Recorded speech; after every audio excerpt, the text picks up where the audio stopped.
Bu videoda herhangi bir maddenin Ohm yasasına uyup uymadığını nasıl anlayabileceğimizi göreceğiz. Bundan önce kısaca Ohm yasasının ne olduğundan bahsedelim. Herhangi bir maddeyi incelerken örneğin bir teli ele alalım. Bu telin iki ucu arasında potansiyel fark olduğunda, buna da V diyelim, işte bu farktan dolayı telin içinden bir akım geçmeye başlar. Bu akımı da I harfiyle gösterelim. Ohm yasasına göre V değeri I çarpı R değerine eşit olmalıdır. Burada R değeri o maddenin içinden geçen yüklerin karşılaştığı direnci temsil eder. Önceki videolarda bu konudan ayrıntılı bir şekilde bahsetmiştik. Konuyu unuttuğunuzu düşünüyorsanız ilk olarak o videoları izleyip daha sonra bu videoya geri dönebilirsiniz. Konumuza dönersek. Elimizdeki maddenin Ohm yasasına uyup uymadığını ve bu bağlantının doğru olup olmadığını nasıl kontrol edebiliriz? Bunun için ilk olarak direncin ne olduğunu anlamamız gerekiyor. Direnç, maddenin ve onun boyutlarının bir özelliğidir ve gerilim veya akım değerlerine bağlı değildir. Yani herhangi bir madde için bu değerleri değiştirsek de, örneğin bu telin gerilim veya akım değerlerini değiştirdiğimizde bu değerde herhangi bir değişiklik olmaz. Başka bir deyişle denklemdeki bu değer sabittir. Bunu başka bir açıdan da ele alabiliriz. Denklemi I değerine böldüğümüzde V bölü I değerinin R değerine eşit olması gerekir. Bu denklemde de R değeri sabit değer.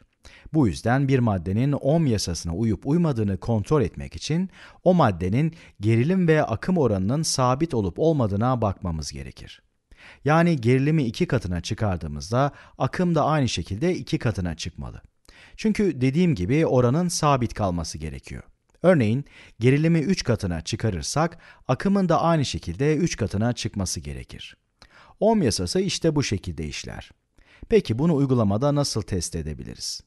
Bunu yapmanın kolay bir yolu grafik çizmek olabilir. Grafikte gerilim değerlerini y ekseninde, akım değerlerini de yatay x ekseninde gösterebiliriz. Örneğin buraya bir gerilim değeri yazalım. Gerilimin 2 volt olduğunu varsayalım. Akımı hesapladığımızda da sonucun 1 amper olduğunu kabul edelim. Bu durumda bu noktayı grafiğimizde bu şekilde gösterebiliriz.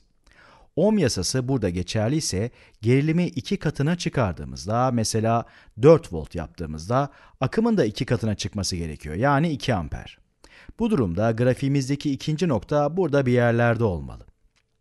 Benzer şekilde gerilimi 3 katına çıkardığımızda ve 6 volt yaptığımızda akım da aynı şekilde 3 katına çıkarak 3 amper olur. Bu nokta da grafikte bu şekilde gösterilir. Fark ettiyseniz grafikteki bu 3 noktayı birleştirdiğimizde üçü birlikte düz bir çizgi oluşturuyor. Gördüğünüz gibi düz bir çizgi oluşturdular. Bu düz çizginin de başlangıç noktasından geçmesi gerekir. Çünkü gerilim 0 olduğunda aynı şekilde akım da 0 olmalı. Bu durumda bir maddenin Ohm yasasına uyup uymadığını kontrol etmek için tek yapmamız gereken bir gerilim akım grafiği çizip bu grafikte düz bir çizgi olup olmadığına bakmak. Düz bir çizgi varsa Ohm yasası geçerlidir. Ancak düz çizgi yoksa Ohm yasası o madde için geçerli değildir. Gerçek hayatta bu şekilde bir deney yaparken noktalar tam anlamıyla düz bir çizgi oluşturmayabilir. Çünkü deneydeki hata payını gözlemde ve kullanılan aletlerde karşılaştırabileceğimiz hataları göz ardı etmemek gerekir. Bu yüzden deney yaparken çok fazla deneme yapmamız gerekir. Grafikte çizdiğimiz noktalar buradaki gibi düz bir çizgi oluşturduysa o maddenin Ohm yasasına uyduğu sonucuna varabiliriz. Ancak grafikteki noktalar bu şekilde dizilmişse bu maddenin Ohm yasasına uymadığını kesin bir şekilde söyleyebiliriz. Kısaca burada Ohm yasası geçerli ama burada değil. Evet. Bu grafikten başka şekillerde de yararlanabiliriz.